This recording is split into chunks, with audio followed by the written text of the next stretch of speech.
I think, on time. Yeah, welcome to this live coding session with Structr. My name is Axel Morgner. This is my brother Christian. We're from Frankfurt, Germany.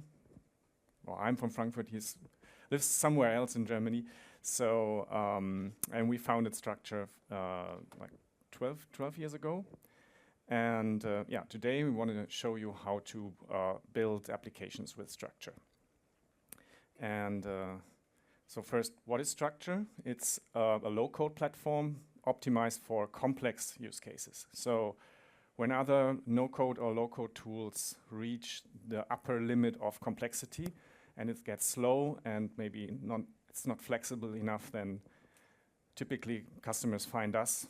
And yeah, we can handle lots of complexity with our tools. Our company still is very small. We're happy to be a small company, founded back in 2011. We are profitable. We have a couple of customers in the German-speaking countries, but also worldwide. Yeah, still entirely owned by like family and friends. So the team owns the company. Two key messages before we start with live coding demo. So, as I said before, with Structr you can handle much more complexity than with any other tool. It's a bold statement, but I think we have some good points to prove it. And as you can see, typically complexity is what kills you in any sense, or could kill you in any sense. Also could kill your projects because you just get stuck. It could be the performance of your database queries, could be the complexity you have when you're dealing with lots of components. And typically no-code and low-code systems are built in a way that you have predefined components. You can then stack together, and so either the flexibility is limited, or if it's a very flexible system, it could get very slow in the execution of your application. Second message, key message, it's important to understand because you will also see it in the demo or in the live coding. Structr is based on a graph database. Can you see it? Should we go over here? Maybe we'll go over here like this. Yeah, it's based on a native graph database. That means that the data is organized in form of a network of nodes connected by relationships. It's a very different database model. It has been around for like 15 years now. Structr is using primarily Neo4j, the market leader in graph databases. And on top of that, we have a Structr backend. We'll start building or extending an existing backend. And then you use the Structr tools typically as a developer to build a schema, to add data, import data, build a web application, build flows. And you can also use it as a code environment. So Structr is not a no-code environment. It's targeted to developers who just want to make their lives easier. Not to necessarily people who are not familiar with coding. So you need to know or understand the concepts of the web application. And best if you have some knowledge about data modeling. But then you can just be much quicker. And some people visited our booth. They said, you can just take care of the fun parts of application building, and everything else is kind of hidden away. But that's just similar to other no-code and low-code tools. Yeah, and we will just build one example of a custom app or customer-facing app. And also, of course, you can can build interfaces, web interfaces, or APIs with Structr, and it's kind of automated by just defining the data structure in the schema. All right, let's start the live coding session. So we have 5 parts. The first part is the schema. So I switch to the browser and maybe put it in full screen mode like this. So my brother will do the work, and I tried to explain what he does, or the other way around. I explain and he tries to do it. So what we see here is, let me go over here. What you see here is a schema. This is the implementation of an abstract data model. In this case, the use case is an online shop or online store. So in the center, we have the product data type. Maybe you can just open the attributes. So there's a description, an image path, 3 different prices defined, a stock quantity, different data types, and so on. So this is a no-code tool where you can just define data types or classes. If you're a developer, you're familiar with the concept of classes, I'm sure. You can also use type inheritance, which is a very nice feature because it gives you access to all the built-in functionality of the system. We'll come to that later. There's a special attribute or a property called price. It's a function property. It's kind of a dynamic property, which is evaluated at runtime or at access time for the data. We'll come to that later. All right. Let's just create a new data type to demonstrate how simple it is. Like, for example, customer. So it's just typing the name, create, and now it reads schema is compiling. That means that from the definition of the data model, which was extended by just adding a new node to the schema graph, in the background, Structr has created some generated some code which has been compiled and added to the existing byte code or logic in the runtime environment. So now we could already store customer data because we have created a customer data type. But let's connect the customer to the order data type. And here you see here the kind of the graph technology shines through because this is a relationship type we now define.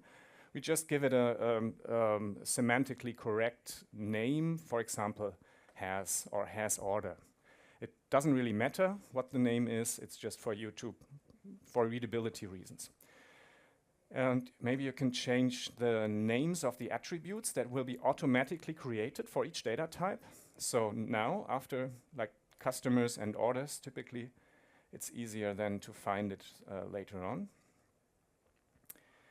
And after doing this, great.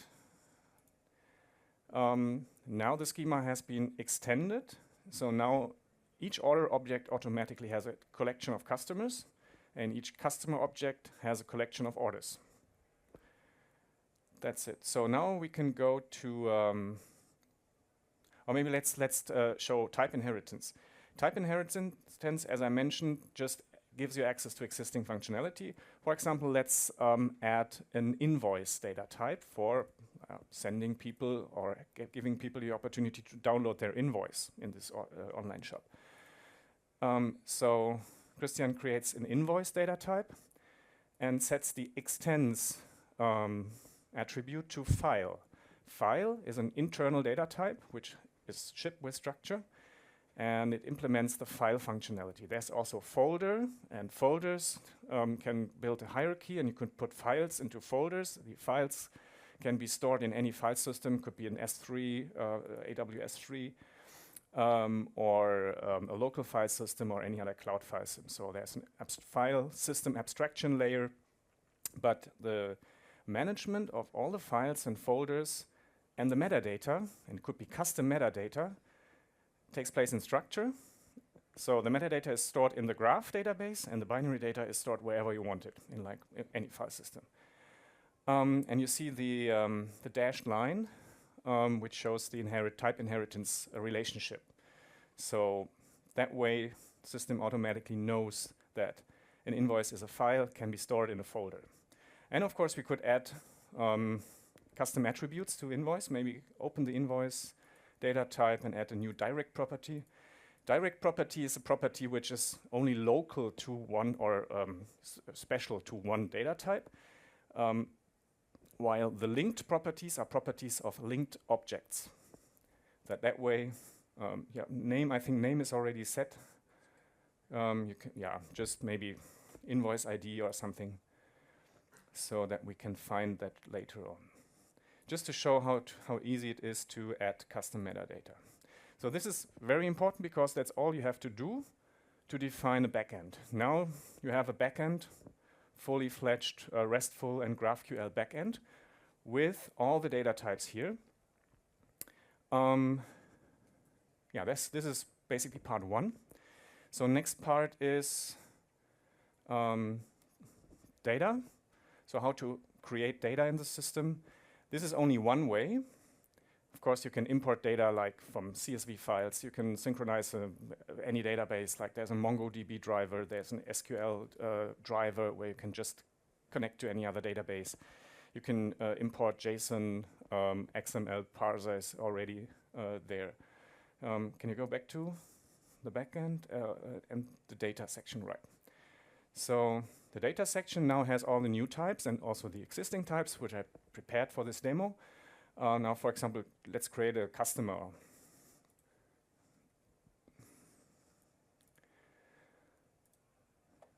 All right, customer, give it some name, I don't know. Naming is always difficult in demos. Customer number one, okay. So that's easy, and you see it has the orders attribute. It's a collection attribute, but there are no orders in the system right now because we didn't use it right now.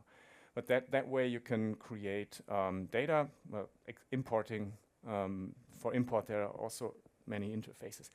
Maybe click on that link on the top right corner. This is an HTML representation of the JSON, which comes from the, is it too small to read? Maybe make it a little bit bigger. Maybe like that.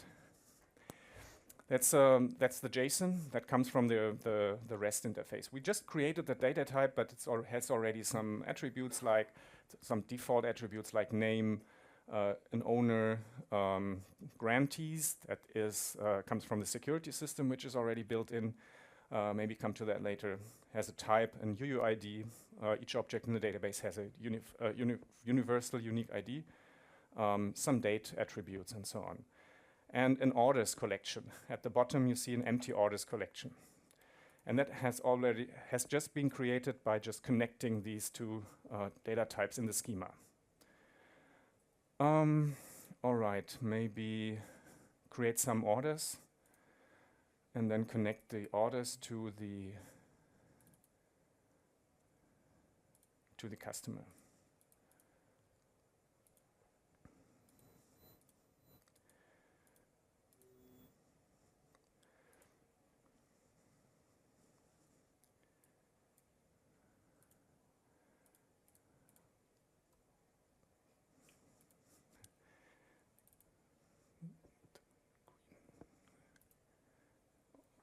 Yeah, good like that. Oh.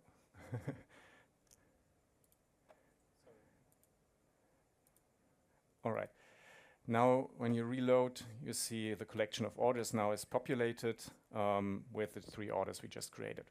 So now you could just connect to this backend as a backend system and run your web application against it. Let's maybe show the Open API interface. So there's an Open API, we implemented the Open API stack. So for each data class that is marked as such, as is when you just tell it to tell the system to be included in the Open API output, it automatically creates the Open API documentation for that endpoint. Most of the other endpoints for maintenance commands, log in, log out, and so on are also part of the OpenAI specific documentation. And also schema methods and so on. So this is good for, I think, a very good starting point for web developers who just need a backend. So for the backend part, Structr is mostly no code, which really takes a lot of stress building a database backend from you. It's scalable. It runs on like any cloud platform. It comes as typically as a Docker image. Automatically, or not necessarily automatically, but if you install it, for example, with a Debian package on your Linux system, you can also then connect to a Neo4j database. Neo4j is also an open source database. There's a community edition and also an enterprise edition. So you can scale from a very simple local system up to a multi-node cluster, which can handle millions, no, not millions, probably trillions of data points. So it's, in theory, it's unlimited. So Neo4j has kind of removed the theoretical limits of the ID space. So you can store a vast amount of nodes and relationships. So it's really enterprise-grade software, if you will. And Structr is the only system that uses Neo4j or a graph database to not only store the data, but also all components of the software application itself in the graph. We'll come to that later. You already saw the schema. That's also, of course, part of the graph. The other components are also stored in the graph, which has some benefits. Maybe go to the file system, and we can see another component. So there's a question. Quick question. Do you provide this in a hosted form as well? Yes, we do. Yeah. And the second question is, when you're defining data types, like let's say for your customer, you want to have a type of customer. It might be an individual or a small business. Can you define static data types as well? You mean just something like a label? Values, Yes, of course. Yeah. Okay, thanks. Yeah, you could just, for example, you could add a string property and just write like the label of the customer to that string property, or if you want to provide a limited selection for your users, you can use an enum, for example, enum data type, which is just a collection of strings, but it's limited to that collection of values. Or you could, of course, create, for example, a customer category, and then just connect the customer to the customer category, and then just assign and create a relationships. But I think I know that that there are no limits. So Structr is not limited to certain use cases or or a certain complexity. We have real-world applications with like 300 data types, and it doesn't matter, because in the graph, maybe that's also an important explanation or background information. In the graph, you don't have the exponential growth of query times if you have more complex queries. It's linear with the length of the path in your graph. So if you have a very complex data model, a graph really has benefits the more complex your queries are. All right, so a file system. So we have a selection or a tree of folders, and folder tree, and tree is also a graph, is a special graph. And yeah, I think I already did it, or you can do it again. Just create a new invoice with file at the top. Yeah, and here the new data type already appears. And you can click on, open the properties. And the custom properties also should show the properties we just added. So that way you can create a document management system in no time. Just think about your specific file types, add them to the schema, let them inherit from file, or build your own type inheritance tree, and you're done. Of course, you can connect these files to other data in your system, and you can access that files through a couple of file system protocols like FTP, SFTP, so secure FTP, SSH. You can SSH log into a Structr server, and you see your file history, your file and folder hierarchy. And also, of course, HTTP, so you can download files directly from the server. So that's another example for data, how to store or manage data in the Structr. So that's the backend part. Now we are coming closer to the front-end part. So part 3 is code.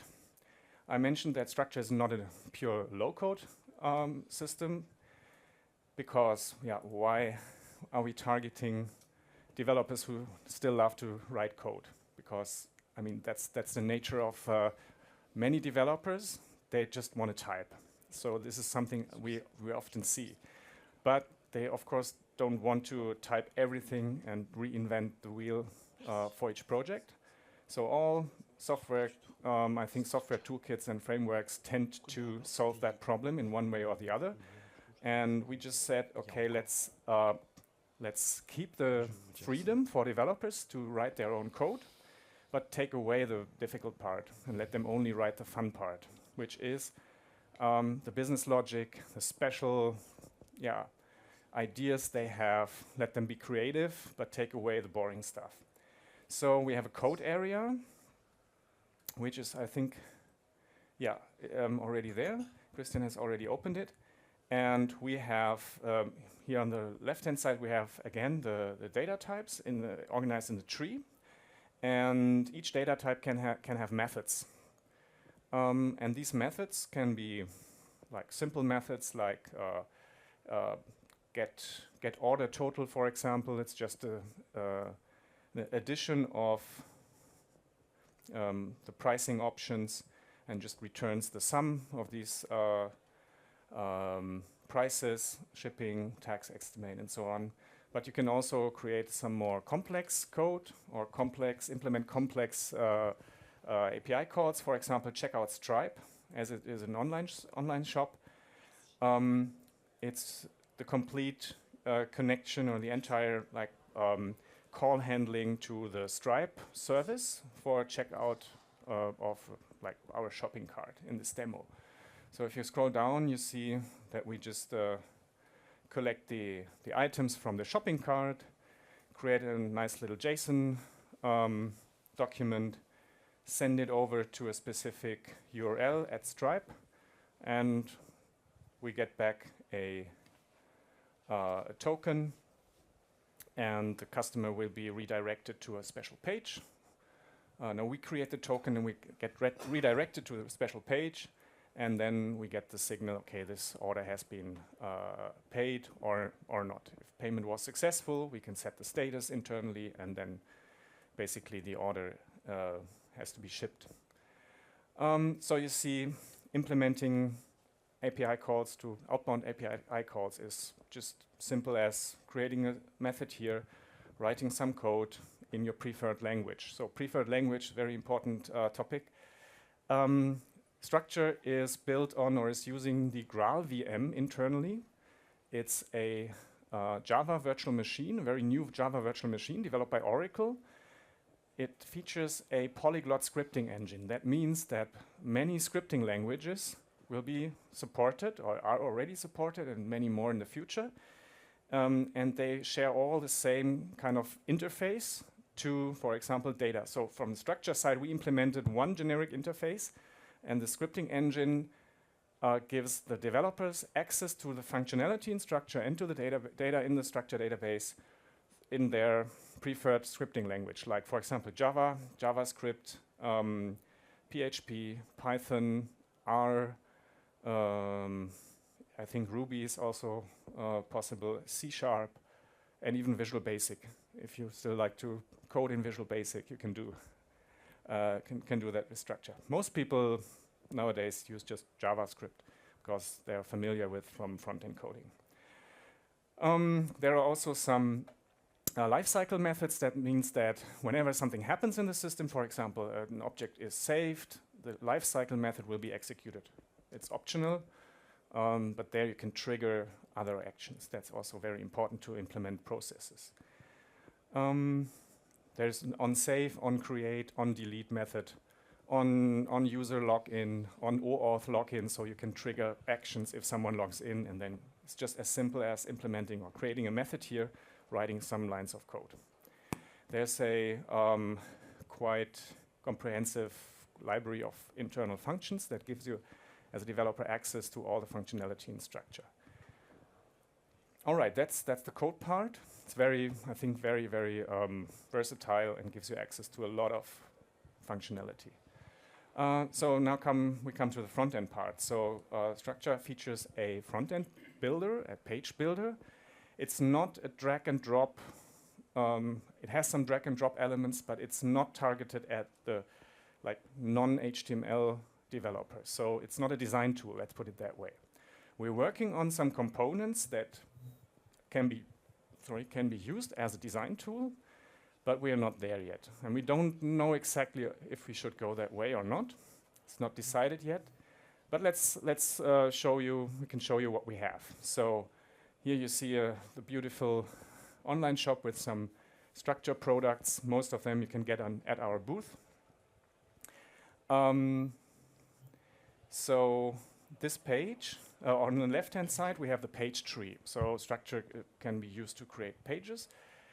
We did not hide away the complexity of the document object model of page trees from the developer, but we help them create pages by providing something like template blocks, drag and drop and sortable tree. Also on the right-hand side, we have widgets. Widgets are predefined components that you can also extend. You can create your own widgets. You can even in your company set up a widget server and serve your widgets or share your widgets with other developers. So here you have some components you can just add via drag and drop. But you're not limited to a certain kind of code. So you can, for example, here we have used Tailwind components, but it could also be Bootstrap or any other HTML framework. So Structr is not does not necessarily ship with a certain component library. But maybe let's just add a new page and add a table widget, for example. So creating a page. We don't have do we have network? Yeah.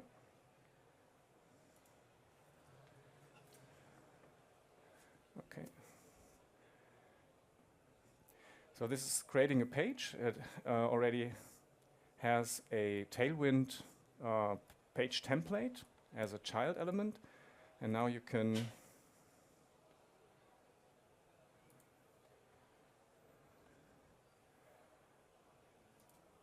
hopefully, I think the network is a bit slow. I think the remote widgets are loaded from a server through the internet. The rest of the demo is local. It's running on the local machine. So it's just drag and drop, and it just adds elements to the page tree. You can have also configurable widgets, so that you can define variables or even, I think, script that is executed when you add something to the page. So you can make it you can create your own, let's say, set of elements for your preferred or within your preferred component library.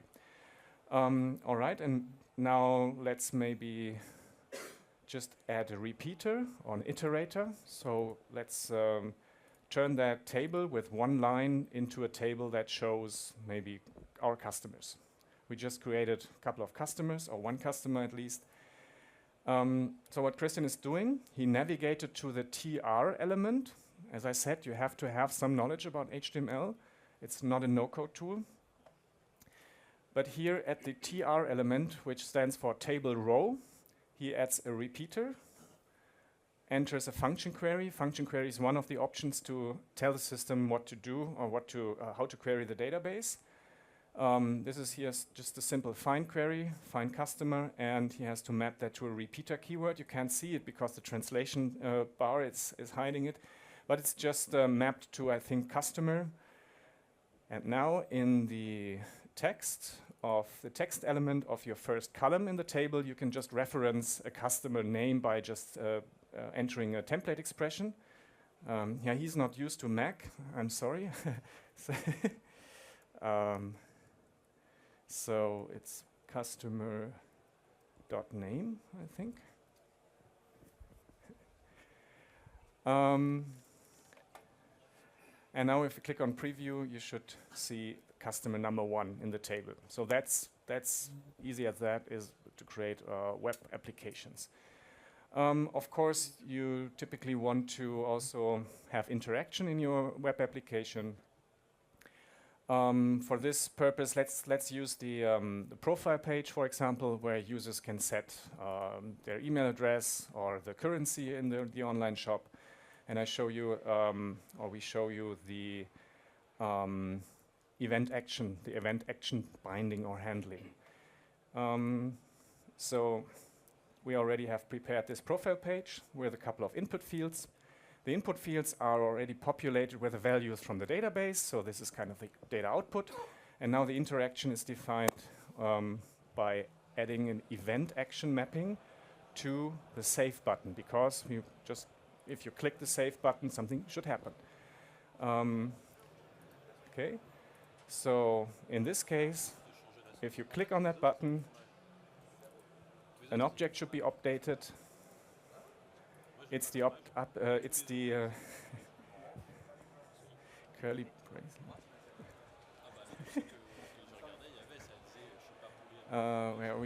The curly brace is a little bit hidden on the Mac keyboard, and if you are not familiar with it, struggling. So, so the me keyword is it's my own user, so you can reference the currently logged in user by the me keyword, and me ID is the UUID of the currently logged in user, and this is the object, it's the reference to the object that should be updated.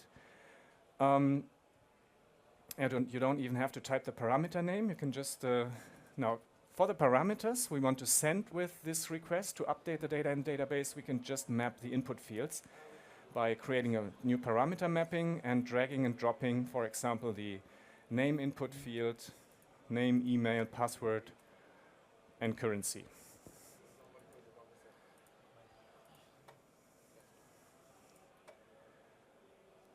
There are other types of parameters. You can pass constants, you can pass script expressions that are dynamically evaluated when the user is on the page.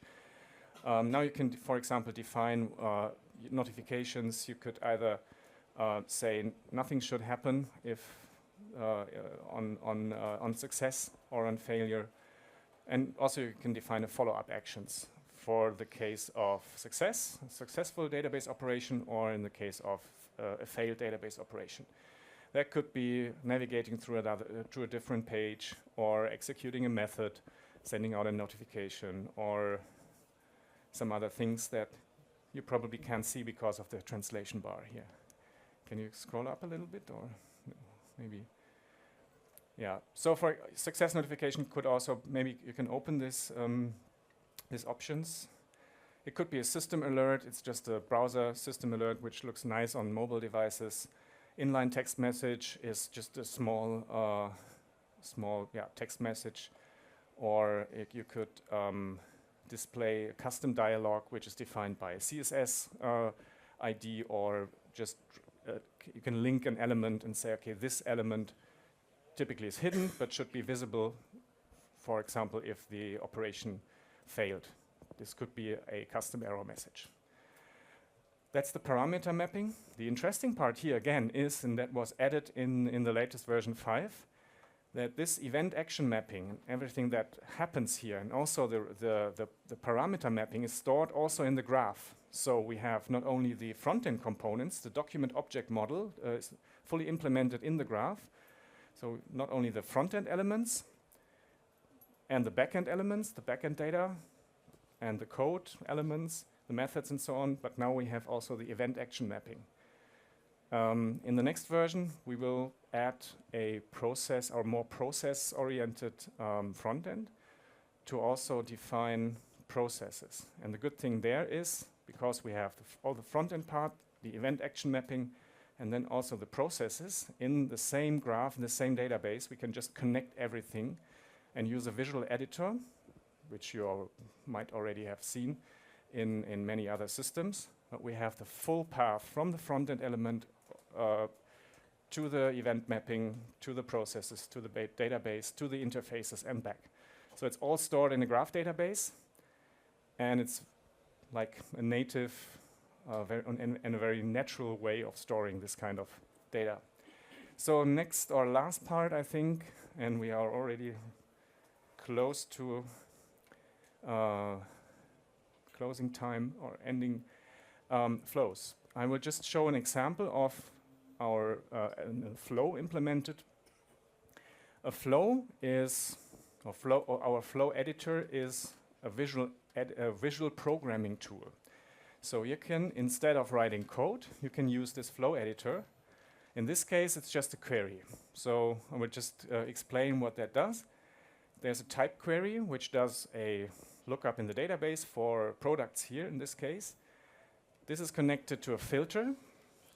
The filter is connected to a return statement. The return statement is what does the output, kind of the database query and the formatting and the serialization of the data into the format you need. And the filter has an input, a data source, and a data target, which is an output. And there's a condition, and the condition is an OR condition on the far right side. So that reads if you can't really read it. If the requested category is equals the category of the product, or the requested category is empty, filter the products by category, by that category. This is exactly what our script, what the equivalent of like 5 or 10 lines of script does. So this is an alternative way of defining programs. It's not a process engine yet, because it cannot handle state. It cannot wait for input. But this will be added in one way or the other in one of the next versions. So our goal and our vision is that you, as I said, have control over the full logic of your application and have a visual tool in form of a graph, which many other no-code and low-code platforms have, but we are the only ones that also store all the information in a graph database in the exact form as it is displayed. And also these flows, when you start it, you can click on run. It's just a dry run. It just gets you the list of products in the system. This program really runs through the graph and does all the kind of, runs through the connections. It has an execution flow, a data flow, also an exception handling built in.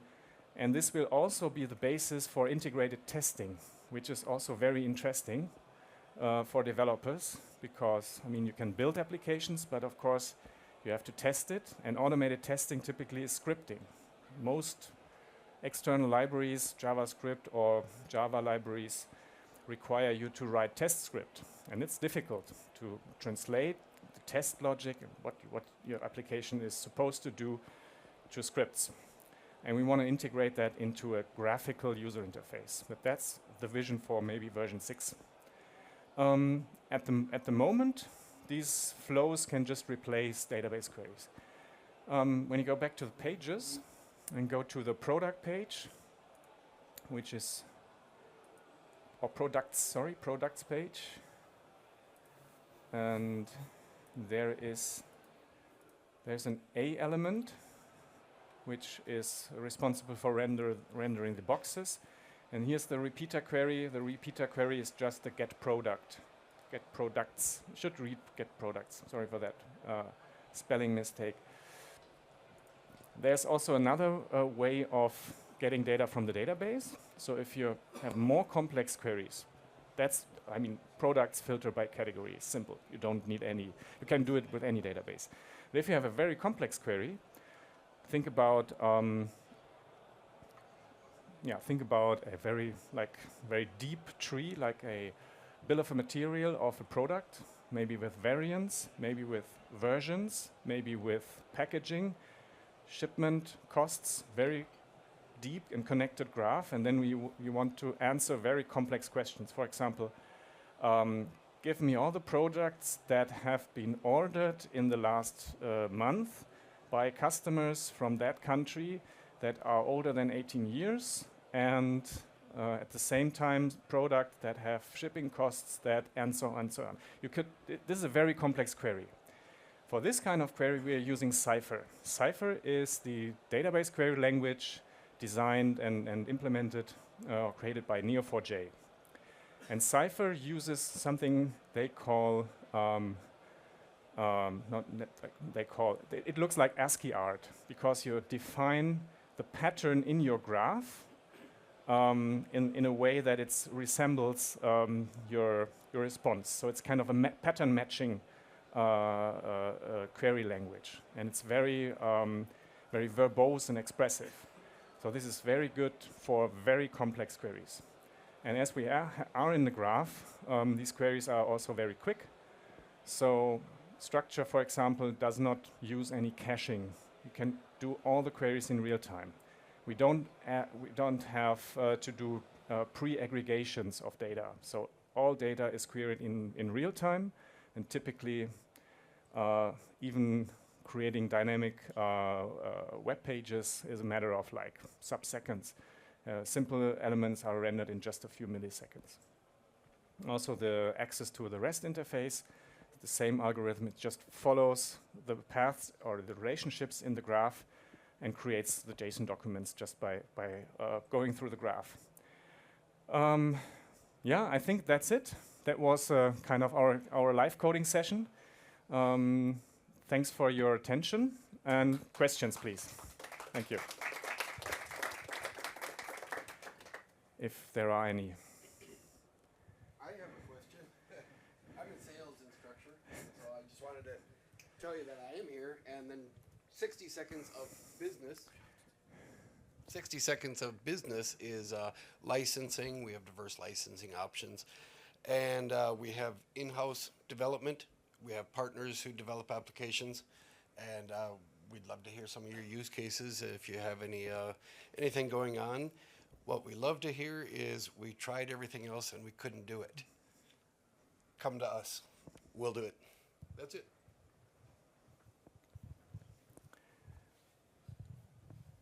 Thanks, Jeff. Thank you. When you talk about downloading external data from an external database, let's say an Oracle database into Structr, is it a one-shot downloading, or we can have something like let's say periodical update or real-time update maybe? Yeah, so integrating external or other data sources, you have basically three options. One is a migration. That would be a one-time accessing the data, the original data, maybe transforming it into a data structure that is supported by Structr. So that could be, for example, if an Oracle database could be done by just using an SQL, the SQL import function. So you can just connect to your Oracle database, import all the data, transform it, and store it in the graph database. But of course, you could do it periodically. You can let scripts run with a scheduler. That's also kind of a cron job. Or you could just use the data from an external source, real time. You don't have to replicate and store it also in the graph. So Structr is also capable of integrating other data sources, no matter what. And that leads me to a second question. If we can do it periodically, how do we do to synchronize what has been modified into Structr and outside? Yeah, you're probably thinking about like something like conflict resolution, or if you have data validation. So for this, we have our lifecycle methods, for example. I mentioned them before. So for example, let me see. So if we go, let's go here and say, for maybe you want to synchronize products from an external database, from an Oracle database. So we could just say, we add an onCreate method. This onCreate method is executed each time an object from an external data is created. So if you have a script that creates product elements in your database or in Structr database, You can now put some validation code here, or conflict resolution code, so that has to be coded, but that is that can throw an exception, and that exception would then stop the transaction. So the database we're using, Neo4j, and also the whole Structr stack is fully ACID transactional, so it's transaction safe. And if one transaction fails, the whole request or the whole process will be rolled back. So that way you can decide in your script if you want to, what to do, to just refuse the maybe invalid data, or correct it, or send a notification to someone to do the manual correction, and so on. So these are the options. It's a matter of like knowing what to do and putting some lines of script in exactly that place. That's all you have to do. All the transaction logic is built into the product. Thank you. More questions? Yeah, if not, thanks again. If you have more questions or you want to show your project, if you maybe have an interesting use case, come to our booth. It's B6, I think. And yeah, have a lovely day. Thank you.